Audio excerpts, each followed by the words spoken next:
for having me. I'm really looking forward to today's discussion. I have also had the pleasure and the great fortune of leading a few different webinars with the University of Chicago in the past. And so I am excited to say that this is becoming a tradition. When I released my first book, Cultures of Belonging Building Inclusive Organizations That Last, we did a session on how to build a culture of belonging. And so with my second book, we're now talking about inclusive leadership. So, in order to do that today, we want to make sure that we are tailoring this to what your needs and questions are. So, feel free to, as we go, emphasize the points that are most useful to you, ask questions, and help me help you tailor this to what you're trying to address or solve in your workplaces today. That being said, we're going to focus on the 7 habits of highly inclusive leaders with an emphasis on accountability in inclusive and diverse teams, having proactive conversations about difficult topics, and then what it actually takes to advance equity and belonging in your role as a leader, especially in today's climate, where we have a lot of misconceptions and we also have a lot of debate around diversity, equity, inclusion, and belonging. So in order to do this, you have 2 guides today, not just me, but also our technical facilitator here, Megan, who you'll see in the chat, making sure that any questions or comments, needs you have are addressed. She'll also be adding in links to any resources that we talk about so that you have those available to you. And then I'm Alida Miranda-Wolff to give you the high level overview. So I am coming at this work from the perspective of having always been a manager. Since I was 16 years old, I have been managing people. There has not been a single point in my career when I have not had direct reports. And I had a really big realization about midway through my career when I started to develop my theory of change around belonging in the workplace, which was that while I had been managing people for years, I didn't really know that I had a lot of role models or examples for what good managers were from my own experience. And so I set about trying to figure out what makes somebody a good manager in the context of diversity, equity, inclusion, and belonging. And that is what led me to my path. I've been studying belonging specifically for the last 10 years. And in that time, I've been a diversity, equity, inclusion, and belonging practitioner, but I came to that work from kind of a circuitous place. So I started out in nonprofits, made a hard pivot into venture capital, where I came to diversity, equity, inclusion, and belonging because of the identities that I held. I came into a VC firm that was the most established in Chicago, meaning it had been in existence the longest. And when I joined, I was the first woman to ever join full time. I was the only Hispanic woman working in venture capital in the city of Chicago, one of 32 in the entire country. And when I became a director there, I was the youngest director by 10 years nationally. And I had all of these identities that I was not sharing with my team as well because of the stigmas that I thought might be associated with. So I'm a person with disabilities, both in terms of chronic illness, but also I have a mobility disability. I'm neurodivergent. I have post traumatic stress disorder. And I have these other in between identities that when people experience me or look at me, they don't assume that I have. So English is my second language. I'm part of the Cuban diaspora. Much of my identity is shaped by the fact that almost none of my family is in this country, but in Cuba. And so when I have been thinking about this work, I've always thought about it in the context of what does that mean day to day on a team? To be able to create an environment that supports people from different identity groups and that makes it so that they don't feel they have to share their identities at an inopportune time or in an inopportune way, but that they have the space to show up in their authentic selves. So that's how I'm coming at this work. The other thing that I'll say is in terms of building this inclusive leadership model, it's been a result of working with about 170 different organizations as a consultant running Ethos, my consulting firm, and trying to understand really clearly what it is that employees care about. So I've interviewed thousands of employees about their experiences at work, especially in terms of feeling included. And this model has been shaped by what is working for them and what is not working for them and how to do it practically. So, with all of that in mind, I am tailoring the session based on what folks said in their RSVP forms. We heard from you a few core pieces. The first is that you are really looking at what different dimensions of inclusion exist in the workplace. How can we think about this a little bit more expansively?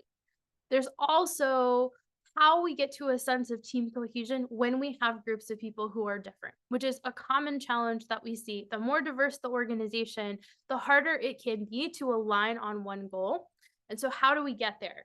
There's also a big desire on this group call from people to understand what it takes to transition from being that individual contributor to managing a team.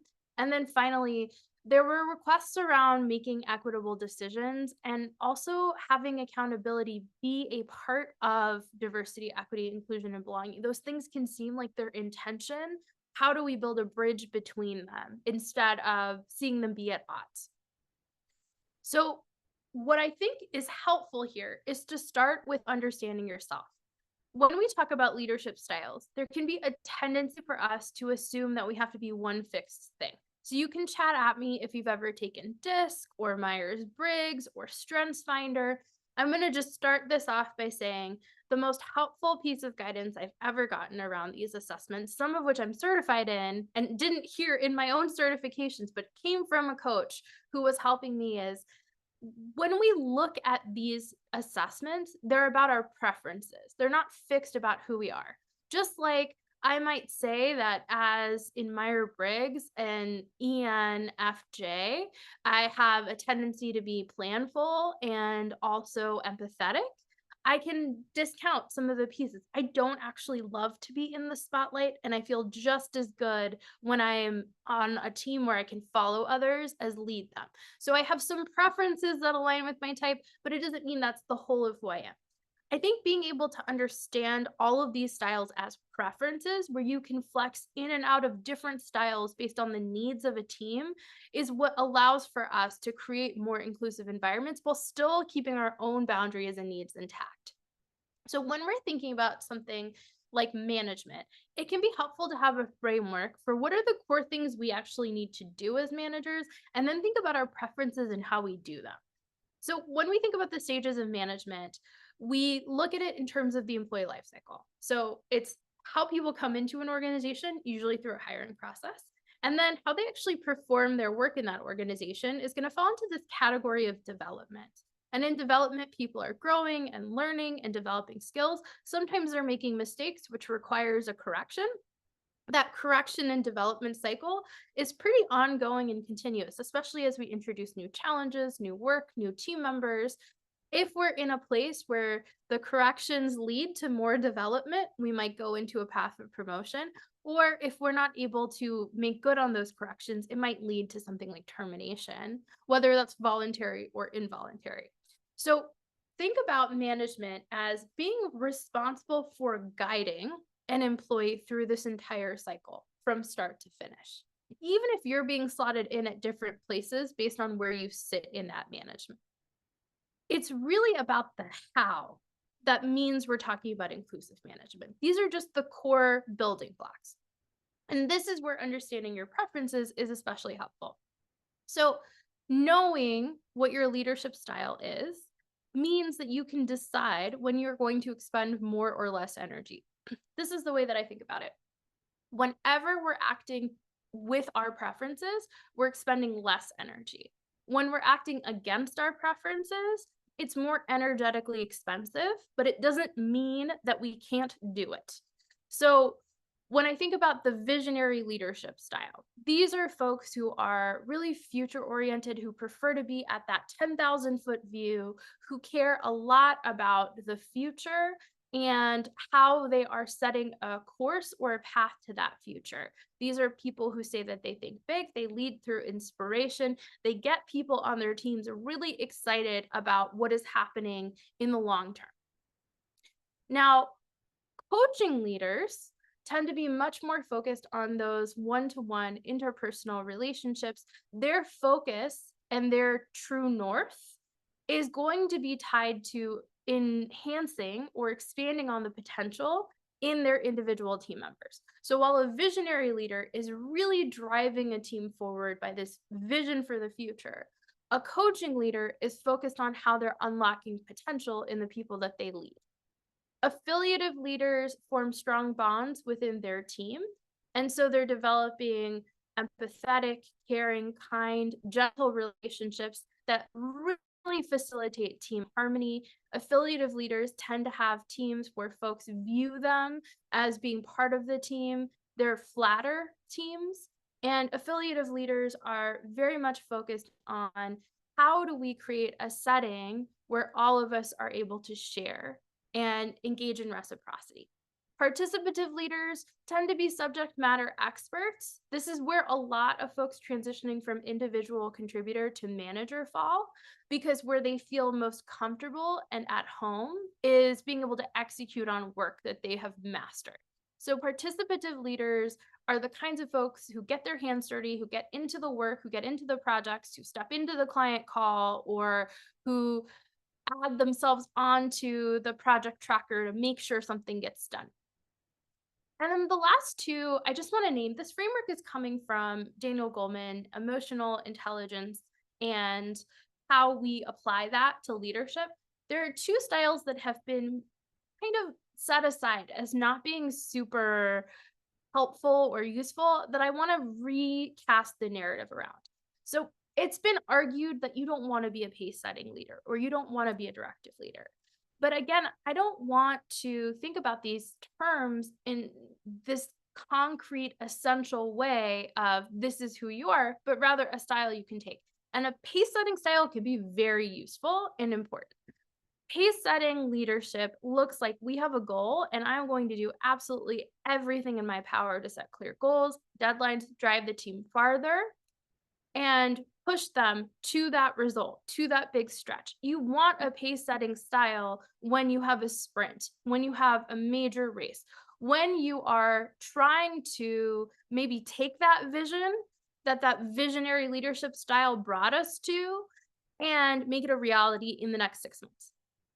Pace setting leadership can be challenging for teams to sustain long term because it's go, go, go, go, go without rest or balance integrated. So it's best used in moderation, but it still can have its value. A directive leadership style is what folks traditionally think of as command and control. I tell people what to do, it's more hierarchical, and they follow my instruction. The thing about the directive style is when you have a new team of people, folks who've never done the job before, folks who haven't been in a professional environment before, folks who are new to an organization, it's actually their preferred style because they're trying to figure out what the rules are and they want as much of the implicit made explicit as possible. So a directive style, though it might feel like it's counter to an inclusive style, folks will often say, well, if I take a directive style, does that mean that I'm micromanaging? Micromanagement is all about context and the needs that you have and the needs that your team members have. So, with these 6 different styles, my recommendation for cultivating an inclusive environment and a supportive environment for your team members is to think about what's your preference so that you can act in that space as much as possible so that you're not expending too much energy in your management alone, but then thinking about what a given situation or context calls for and pivoting into some of these other styles that might be useful. So I'll give you an example and then we'll do a reflection as a group. I am somebody who operates really well in the 2, 3, and 4 categories. I tend to have coaching oriented relationships with my team members. I tend to have very harmonious teams where we have durable and lasting relationships that move beyond one workplace.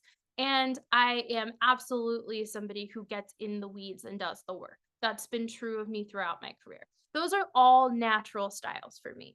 The style that feels the most counter to how I operate is directive.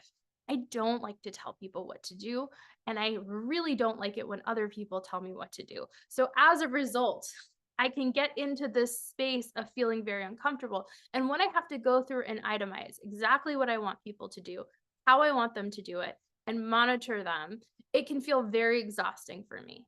That being said, I went through an organizational boom 2 years ago, where we went from having 4 employees to 11 employees. And I recognized that during that period of onboarding, where we more than doubled our size, I needed to assume a directive style just to create clarity for the folks joining and also to create clarity for the folks on my team who were trying to figure out what their roles were now that our team was shifting. It wasn't a permanent state for me, but it was something where being able to acknowledge the needs of the folks on my team allowed for me to better practice inclusion and equity. So, with that, I want you for the next few minutes to think about which of these styles most resonates with you.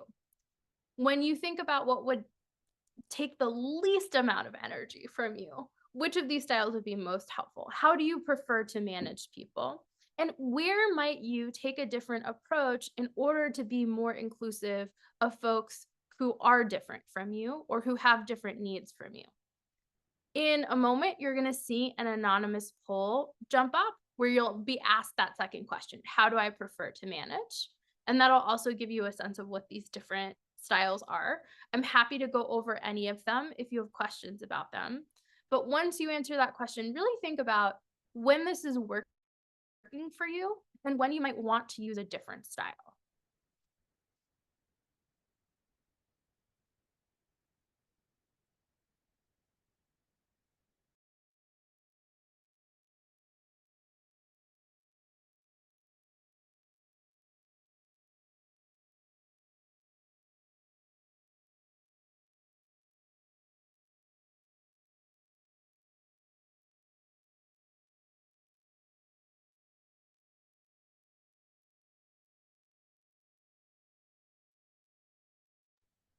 So it looks like from the group, more than half of us take on that coaching style, which is something that resonates with me. So the two most common styles are generally directive and participative. But when I talk to folks who are inclusion minded and equity minded, they tend to be really focused on a coaching style because it's focused on the individual needs of their teams and their team members. But it's great to see the amount of diversity in this list, to see that we've got some folks who are more in that visionary style, some folks more in that participative style or pace setting style. I wonder if folks would be willing to chat in what other styles they might try they haven't tried before and what that could look like for them. And as you chat that in, I'll give another example. So I am somebody who really enjoys long-term visioning and long-term planning, and a visionary leadership style can be a useful tool for me. What I had to learn how to do was translate what it looked like to have a visionary leadership style when I was working in someone else's organization versus my own. So I found that it was really a lot easier for me to use a visionary style when I worked in somebody else's company because I didn't have all of this baggage around my own sense of humility. There wasn't as much of my identity wrapped up into the organization. And so when I looked at the big picture vision, there was less vulnerability than when I was running my own organization. And so even being able to acknowledge that helped me identify where I could pivot into that visionary style versus when I was shying away from it or when it was taking something from me, where that was coming from and what additional supports I needed to get there. And yes, so Danelle, hopefully I'm pronouncing your name correctly, leading into multiple styles each week, each month. I want to just emphasize Dan Matamoros, who's one of our team members. What he said is sometimes, depending on how diverse your team is, you're using all 6 styles in one day because of the different situations and the different people who are coming up into your workflow. I'm also seeing, Cynthia, the idea of a more self-directed work team. So here's something that's really interesting. When we look at those self-directed work teams, it can be the best situation possible when we are talking about an experienced team. But as you say, in the beginning, when folks are joining, it's hard for them to self-direct because they don't know the rules yet. So even being able to set a timeline for yourself where it's this period of time and after 90 days I expect someone to be self-directed, or after 6 months I expect them to be self-directed. Marvin, I'm seeing that there's a desire to combine some of these different approaches and adjust to their needs. And I think something else that can be useful here is as a manager, you have needs too. And so you're always asking yourself, in my opinion, three questions. What are the stakes? What are the resources? And how much energy do I have? So if a situation is low stakes for me, but high stakes for my employee, I don't have a lot of time and I have a good amount of energy, it makes sense for me to pivot to their need. But if it's high stakes for me and I have low energy and I don't have a lot of resources available to me as a manager, I can have a straightforward conversation with my employee and say, here's what I can do.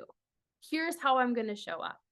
It's such that one of the practices we've adopted at Ethos to create more inclusive teams is that in everybody's onboarding decks, I'll just have a slide on how I manage and the things that are strengths for me and the things that are not strengths for me.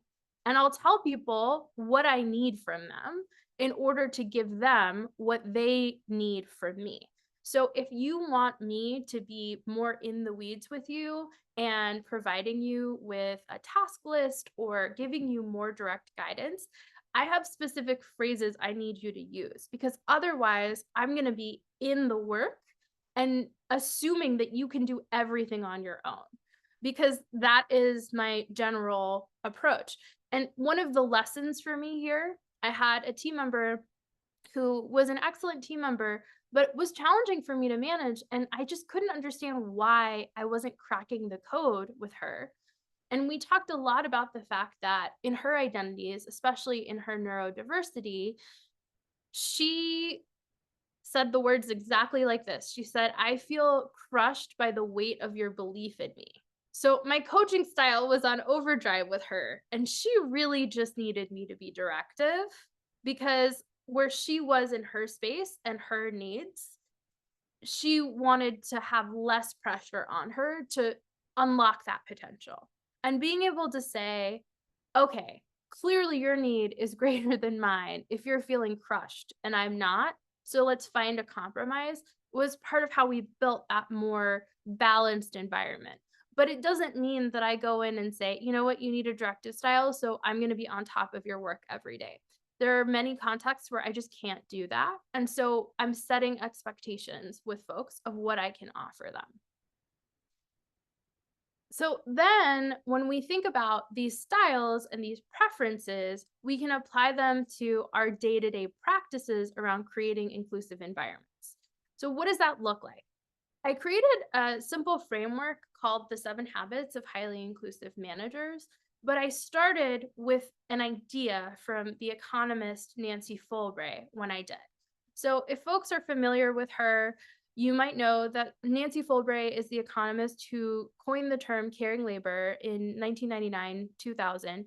And basically, what she was trying to explain was this whole economy that we don't quantify in GDP. So the economy of care that actually powers our world, but isn't directly compensated. So, for example, within the theory of caring labor, we can't say that, for example, parents don't power the economy because if they didn't have children, we would have significantly less people in our workforce. So, the work that goes into having a child, raising a child, and putting a child into the labor market is in fact something that powers our GDP that doesn't get calculated in our GDP. When she was doing this research, though, she came upon some ideas that I think are really helpful for management. And one of them that she talks about in regards to being a citizen, which is that we have obligations to one another. There's a social contract between us, and it's more than just money based. It's more than we pay our taxes or we share our income with others.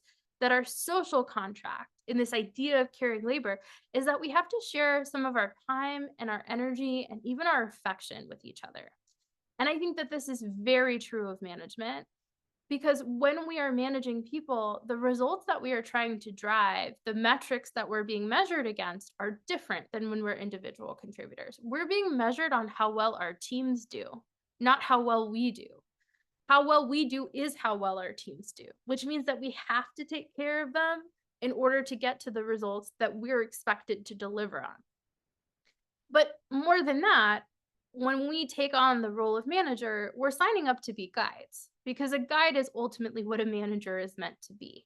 And we want to lead from a place of care when we're guiding others so that we can develop those more cohesive and harmonious environments that allow for us to feel that we're in durable relationships. So, this is where I start to think about the framework of diversity, equity, inclusion, cultural awareness, and belonging. All of these terms existed before me. The only innovation that I crafted was that the order is important. So the order of things matters. When I look at a team, I say that if we want to achieve belonging, we have to start with diversity because the reality of the situation is some folks will just feel a sense of belonging intrinsically or inherently based on the community that they're part of. But the more difference we introduce into a group, the more definitions and expectations we have of belonging. So we want to start from a place of diversity and assuming diversity. Diversity is just who is in a given space or setting or group. So that might be the ideas people hold, the social identities they hold, the beliefs they hold. But ultimately, there's no charge to it, positive or negative. It's just who is there. And it's an outcome. You can count it, you can measure it, you can look at who is in a group. Equity, though, is not an outcome, it's a process. And equity is both the combined processes of creating the conditions to meet baseline needs within a diverse group and to meet individual needs. So to basically say, I provide a resource to everyone that's accessible to everyone, but then I tailor it to meet the needs of an individual.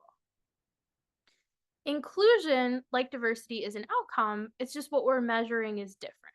So if equity is a continuous process, inclusion is the effect of equity. Inclusion means when we ask those different people who are in the group how they feel about being in that group. Do they feel welcomed in? Do they feel invited in? Do they feel that they're wanted in that group? What they say. The core piece about inclusion that I think gets lost in our discussions is that inclusion is somewhat one sided, which is why it's on this middle tier of the pyramid. With inclusion, what matters is the people who are doing the including, how they're doing that. The individual who is being invited in does not have to accept that invitation. We're not mutual yet. Inclusion, the onus always falls on those doing the including. So this is a primary responsibility of a manager because a manager is the one who's inviting someone into their team, welcoming someone into their team, trying to make someone feel a part of their team.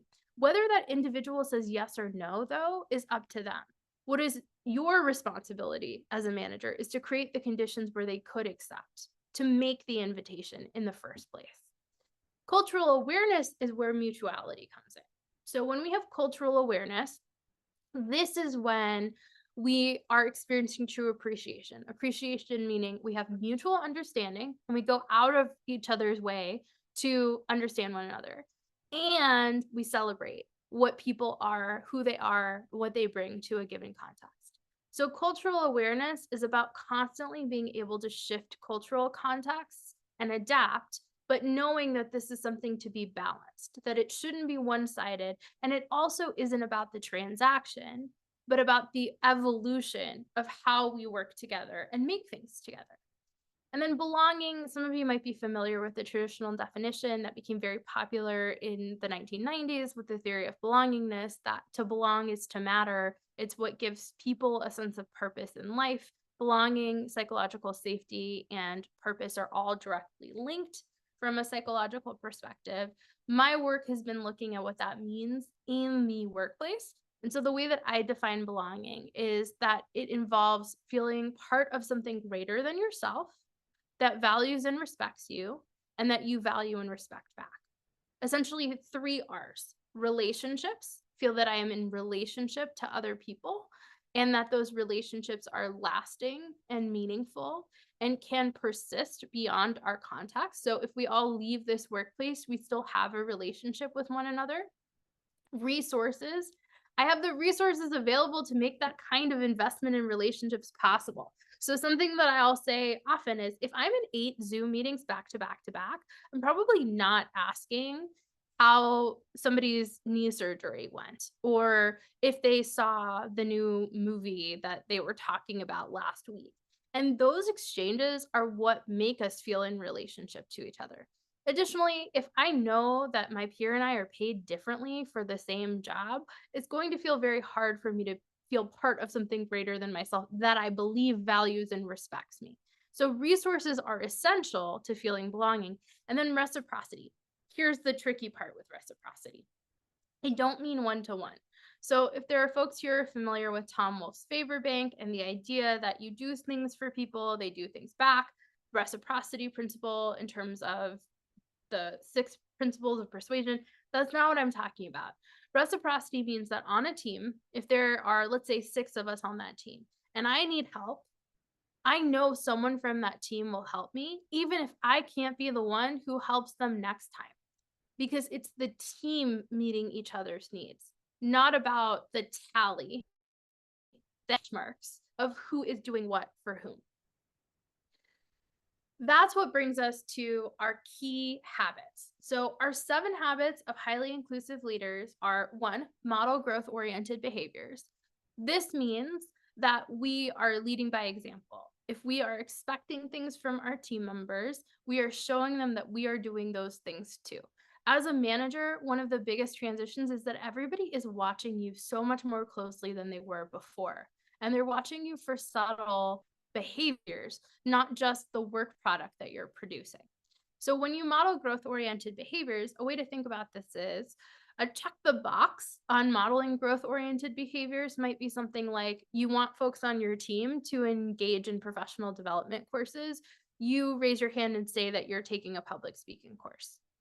But a good or above and beyond way of modeling that behavior is to actually bring in some of what you learned and use it on your team and have the humility to say why you needed it in the first place. Holding yourself and others accountable. So, this is something that I think managers struggle with a lot. How can I be inclusive and hold people accountable? Doesn't being inclusive mean leading with empathy and adapting to other people's needs? So, the way I like to talk about this is in terms of high expectations and high support. So, we have to get very clear on what our goals for each other are, what our expectations for each other are. And that's where we're uncompromising. But where we compromise is what we give people to achieve those goals and meet those expectations. So I'm going to apologize to Megan because she's heard me use this example like a bazillion times, but I'm going to keep using it because of all of the examples that I've given, it's the one that folks seem to process best. I have a toddler and he has a very rigid view of the world. So he becomes very emotionally distressed when he does not get his way. What does it look like to hold a 2-year-old accountable when you're in a household like mine where we don't use punishments or incentives? Which is not how my husband and I were raised, but we're trying something different with our son. So, what that looks like for us is high expectations, high support. So, when we go to the park and we say, we're done with the park, we're going home, it's dinner time, and my son, Tristan, starts to cry and pound on the ground and stomp and refuse, I don't negotiate with him and say 5 more minutes or give in to him and say, okay, you want to stay at the park? We don't need to do dinner. I say, I can see that you're really frustrated right now. And we made a commitment to have dinner at 6. So we're going to leave the park now. That being said, that doesn't mean I say, I'm going to drag you kicking and screaming from this park to the dinner table. I will give him a pacifier because that is a coping mechanism for him and it helps him deal with the frustration of not getting his way. That's a support tool. If I was trying to wean him from his pacifier, then obviously that's not what I would do. So, what you want to think about always with number 2, holding yourself and others accountable, is what is that one true goal? If one thing happens, what is it? Getting crystal clear on that and communicating that, and then saying what supports are available, that's actually critical to equity. That's what meeting individual need is.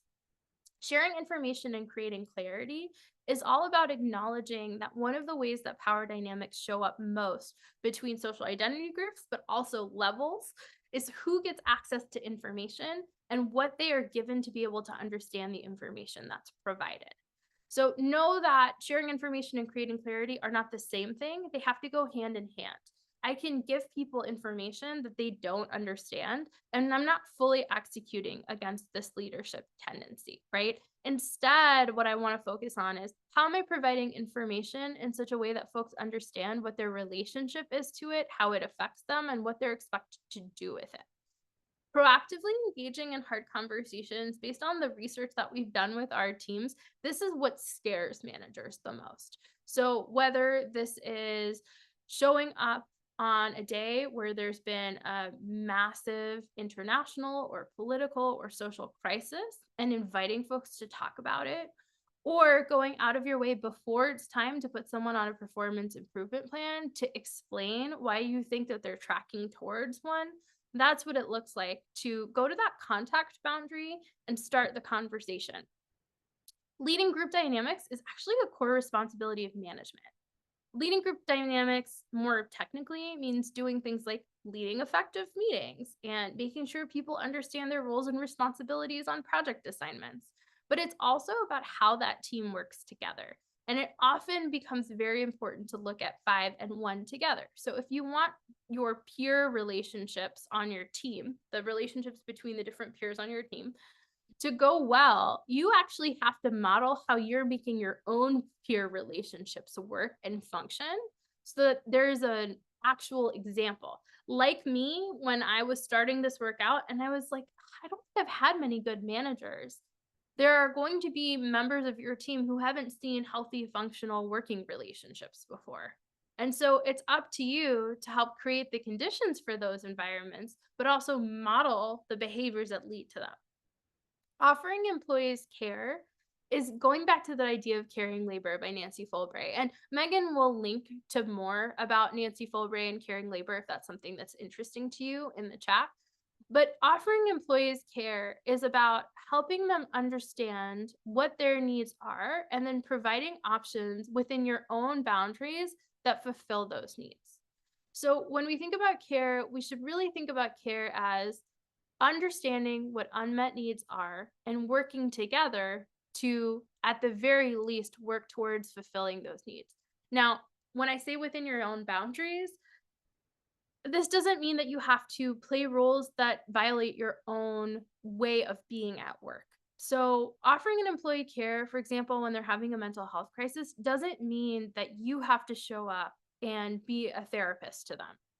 It can look like reminding them that you have flexible scheduling options, that you have compassionate leave, that there are mental health resources available to them that you can direct them to. And the last one, advancing equity and belonging, is all about the structures you're creating on your team that outlast just the folks who work there today and also outlast you so that you know that baseline resources and individual needs can get met, that people can engage in that mutuality of reciprocity because of the actual scaffolding you've built in your processes, in your practices, in the tools that you use, in the standard operating processes that you use. That is what that one looks like. And so if we break it down into our kind of next exercise, what I'd love for you to do is in the chat, share with me 1 to 3 behaviors that you've seen other people exhibit when they're doing this kind of work. It can be a manager, it can be a peer, it can be a direct report. And an example that I've got up here is for proactively engaging in hard conversations. One of my team members, my direct report, taught me an important lesson in her behavior, which is whenever she gives feedback she doesn't really want to give, like tough feedback, more than just you missed this deadline and we need you to work on better managing your time, but tough feedback that is harder to give, the kind of feedback that folks avoid because they don't want to hurt someone's feelings.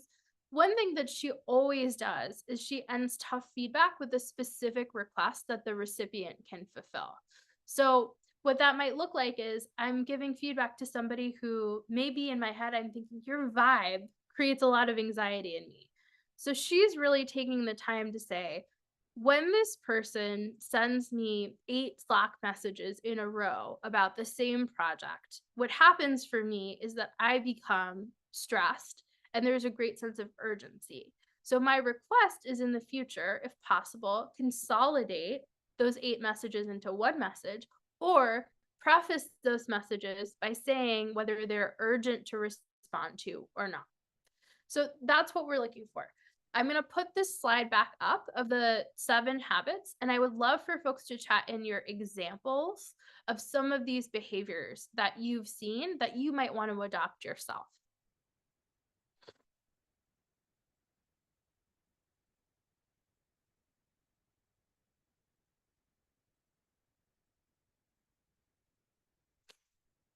And then, Marvin, I'm just seeing your point about how does a child hold an adult accountable when the child says, but you said, and shares an observed hypocrisy.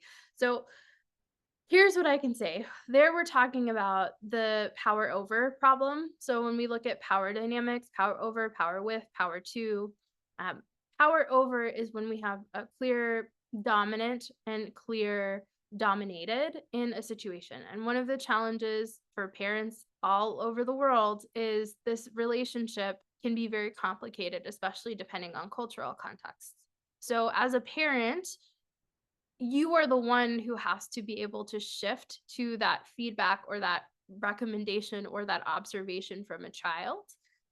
And the child doesn't have that many tools in their arsenal to hold an adult accountable because of the amount of control an adult has over their lives. So the onus really falls on the adult to be able to pause, emotionally regulate, and have a discussion, actually proactively have that hard conversation about that so-called observed hypocrisy. So, my son's not so extremely verbal. I'm going to use some of the students I've taught. I've taught a lot of 6 to 8-year-olds, and one of the things that I have noted is that but you said I have never used the term because I've said so, but I have definitely modeled behaviors that are counter to what I've asked them to do. So if I've been in the art museum where I'm teaching kids about emotional intelligence and art, and I'm saying that one of the things that they need to invest in is self care. And that's one of the reasons that we have a breathing break for 15 minutes. And they say, but you weren't breathing during that break. So why do I have to? I wanted to color and you didn't let me color, but you weren't breathing. Being able to hold myself accountable in that situation, take ownership and say, you're right, I wasn't breathing. And that's because I made a choice, and that choice led to X, Y, and Z. There are consequences for choices. Here's what this means for me. Here's what this means for you. And being able to actually engage in that conversation. That's how I've managed in those situations. But when we're talking about parent child dynamics, it can be useful to think about this with employees because with employees, there are more mechanisms for them to hold their managers accountable, but there's also the fear of retaliation. There's also the fear that a manager may hold the ability to terminate an employee who doesn't respond the way that they want in a given situation. And so, as a manager, understanding that because you have that power, you have more responsibility and you have to exercise a greater deal of self awareness and potentially build an accountability structure around yourself of other peers and coaches who hold you accountable is critical to being able to level the playing field within those teams. And definitely seeing for creating information clarity, making clarity a standard, that's one of the practices that really has come up for you all when you think about this as part of our framework. So, in the last part of today's session, before I open it up for more Q&A, I want to give a few examples of modeling growth-oriented behaviors through advancing equity and belonging. So, for modeling growth oriented behaviors, one of the things that I ask all of my managers to do is consider how do you collaborate with your peers? Do your team members see it? Do they know it? Do they observe it? What do you say to your employees about your peers? And what do you say to your peers about your employees? All of this, how you show up in those relationships, models how you expect to see them show up in their relationship. And one thing I'll say here on modeling growth oriented behaviors, I give this example all the time, but I think it's helpful. I was coaching someone who had just stepped into a director level role, and she was dealing with a lot of challenging dynamics on her team. One of those dynamics was that she was the first African American woman to come onto the team in a director level role. So she felt like the bar was extremely high. And she had gotten that role of being a director because she was extremely responsive to leadership needs, just as her vice president was. So her vice president came to me as part of their 360 process and said, "We have a performance issue, which is that pretty much every major meeting that we have on our team, she's 5 to 10 minutes late, sometimes 10 to 15 minutes late. And for her to show up as a leader, she needs to be on time." So when I'm looking at that situation, I'm asking, well, what reasons does she give? And he didn't know. And so I talked to her and I said, "I'm observing this as well because I've been in these team meetings with you and I'm observing that you're coming on late or you're not on camera when you come on a few minutes after the time has started." And her response was, "Because that's what my manager does. He always prioritizes what our CEO asks for or what our CFO asks for. And so that means that he's been 20 minutes late to pretty much every one on one we've had together for the last 6 months. It doesn't bother me because I know that the expectation is that we're responsive to these needs." But clearly, that's not what the expectation is. So then I'm having a conversation with the VP, being able to say, "You have to show up for your meetings on time if you want your direct report to show up to her meetings on time. And actually, the two of you need to set some boundaries with your CEO and CFO or change the way you're having meetings altogether so that we're able to engage in this modeling of growth oriented behaviors." For holding yourself and others accountable, a big part of this is understanding what makes people feel accountable. I think that's actually the hardest part about accountability. So, Megan will drop this in for you all, but I really recommend that you on your teams take a short quiz from Gretchen Rubin that is called the Four Tendencies. All it does is it tells you what your preferences are in terms of expectations. Do you respond to expectations that are internal, external, both, or neither? Depending on how you respond to expectations, this is what's going to make accountability structures work for you or not work for you. I am somebody who responds really well to expectations, but not necessarily to other things like social pressures. So if you want me to do a thing, tell me to do a thing and I will do it. But that's not how a lot of my team members are. They need more data and information. They need to have time to process it.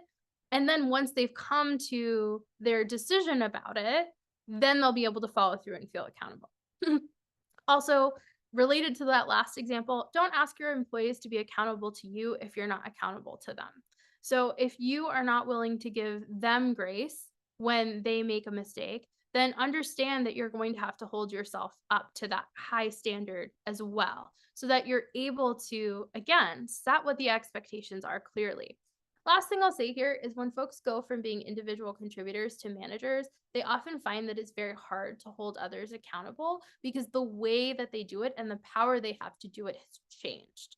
The way we hold peers accountable is usually through influence, whereas when we're managers, we hold people accountable through authority. So even just being able to make that connection in your mind and decide how you're going to use your leadership styles to engage in that can help you as you navigate this transition. For sharing information and creating clarity, I give an example here. So, it is my sincere belief that every employee in your organization should know how the organization makes money, how much money the company needs to make, and how their role is related to both. If you can get those answers crystal clear and every employee on your team can answer them, you have a framework for creating clarity around anything in the business and anything related to the team. So the other thing I'll say here is take time to know and understand what your employees have access to and don't. It's super easy when you become a manager or when you've been a manager for a long time to assume that everybody holds the same information that you do. But as folks said in the comments, that's often not true. They're just not in the same meetings, not in the same rooms, not seeing the same documents.